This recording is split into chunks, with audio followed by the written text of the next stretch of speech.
Halo guys, Assalamualaikum warahmatullahi wabarakatuh.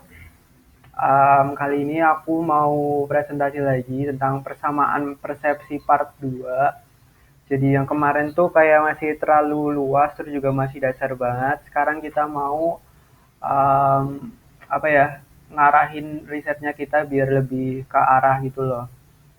Yang pertama dari urgensi dulu ya. Oke, jadi tuh ntar kita kayak nampilin kalau kenapa kripto itu penting. Nah, datanya tuh dipaparin, misal market cap-nya Bitcoin menyentuh angka sampai 1.100 miliar per US dollar selama pada saat Maret 2021.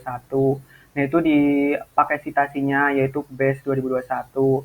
Nah, terus terus kita analisis kapitalisasi tersebut menjadikan Bitcoin melampaui GDP 175 negara. Ini penelitian dari ULAH 2021. Nah, ini yang namanya sintesis. Jadi sintesisnya tuh di sini.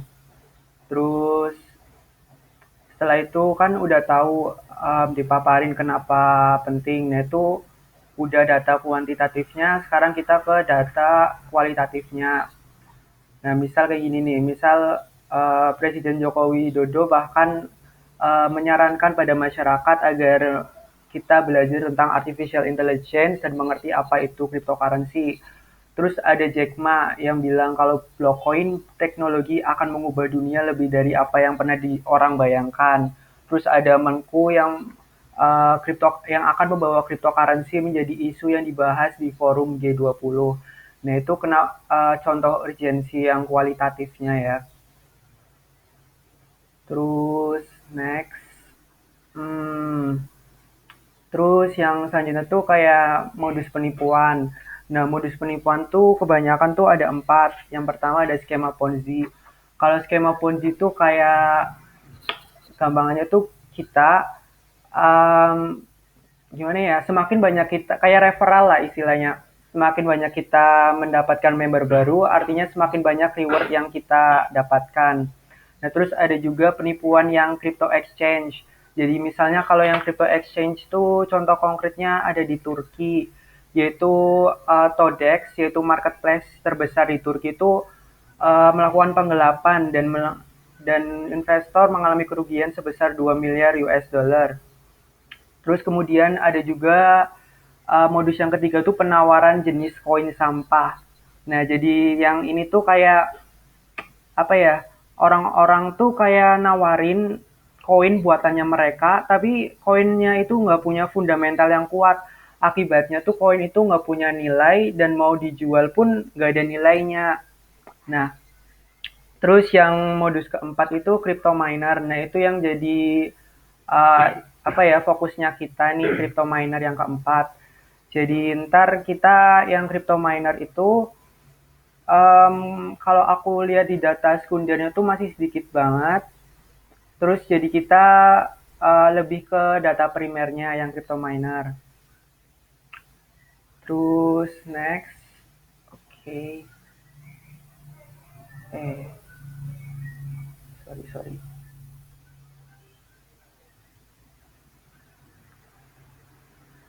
Terus misal uh, kerugian yang pernah diderita investor. Nah, ini EDC Cash di Indonesia juga dengan kerugian 500 miliar rupiah yang diteliti oleh Arnas 2021.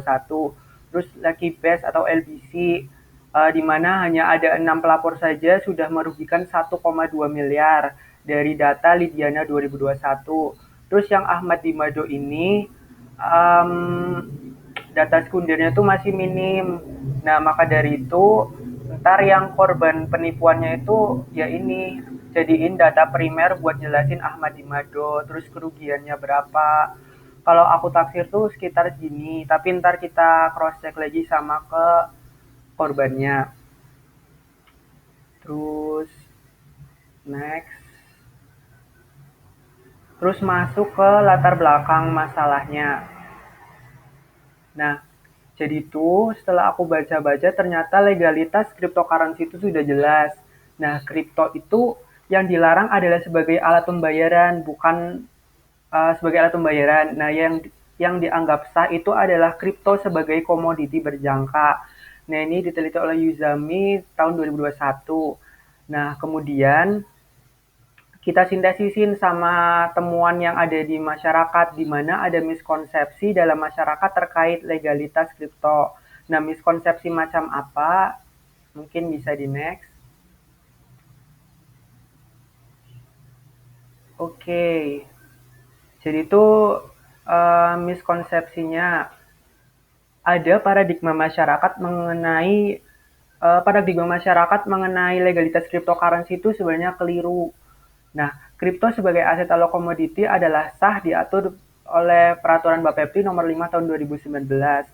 Namun masyarakat kripto tuh elah. Ya, anjir. Namun masyarakat tuh masih menganggap bahwa kripto itu ilegal dan tidak pernah disahkan oleh negara. Nah, ini kan kayak peraturannya kan baru keluar 2019. Jadi mereka tuh masih mengacu pada peraturan-peraturan sebelumnya tahun 2018, 2017 di mana kripto itu masih belum disahkan oleh negara. Nah, akibatnya ada pandangan masyarakat bahwa kripto ini kan nggak disahkan negara. Otomatis mereka berpikiran kalau kripto itu nggak bisa diproses oleh hukum. Nah, mengetahui bahwa kripto ilegal, masyarakat enggan untuk melapor pada pihak kepolisian.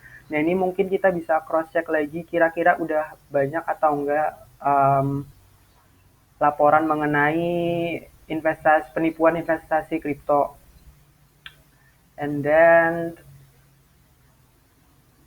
nah, terus solusinya atau hipotesis akhirnya kita tuh kalau sebenarnya tuh penipuan berbasis aset cryptocurrency itu bisa dilaporkan karena kripto sendiri udah sah yang tadi udah disebutkan peraturan Bapepti nomor 5 2019. Jadi secara nggak langsung kripto itu sudah disahkan oleh negara dan aku cari-cari juga ternyata negara udah atau lagi sedang meramu tapi kayak lagi ini loh kayak mau nganuin pajak lah ke kripto ini. Nah, itu 0,05%. Nah, dengan adanya pajak itu semakin memperkuat hipotesis akhirnya kita kalau kripto ini udah sah dan masyarakat kalau ada kejahatan di dalamnya bisa lapor ke kepolisian. Itu. Terus hasilnya kita tuh ntar mekanismenya tuh gimana nih? Nah, aduh ini bagaimana sih? Nah, mekanismenya nih gimana? Nah, kita tanya. Nah, ini tuh bisa diperoleh dari data primer wawancara ke kepolisian. Jadi, kalau bisa yang kepolisian tuh kayak wajib sih buat biar kita tahu gimana mekanismenya buat dicantumin ke hasil penelitiannya kita sama buat di substansi buku pedoman. Next. Terus oh iya, terus ini kan antara penipuan sama uang prestasi kan beda. Kalau orang pengen pelaku tersebut dihukum dengan sederhananya berarti ntar masuk ranah pidana. Sementara kalau orang pengen mendapatkan ganti rugi dari si pelaku maka ntar masuk perdata. Nah itu juga harus dimasukin juga kalau sebenarnya itu pidana bisa menjadi ranah perdata. Jadi otomatis si korban itu bukan hanya memenjarakan si pelaku tapi juga mendapatkan ganti rugi dari pelaku. Nah itu ntar kita jelasin juga gimana caranya gitu. And then kesimpulannya, jadi kesimpulannya tuh um, kegiatan investasi kripto semakin masif, artinya akan lebih banyak kejahatan dengan modus menggunakan atau berbasis aset kripto. Nah, kemudian temuan kami itu ada sebuah miskonsepsi dalam masyarakat yang apabila tidak segera diluruskan akan semakin banyak korban penipuan. Nah, oleh karena itu kami membuat luaran yakni buku pedoman yang di dalamnya ada kiat-kiat untuk membedakan mana investasi yang benar-benar menjanjikan profit yang real dan mana juga investasi yang bodong.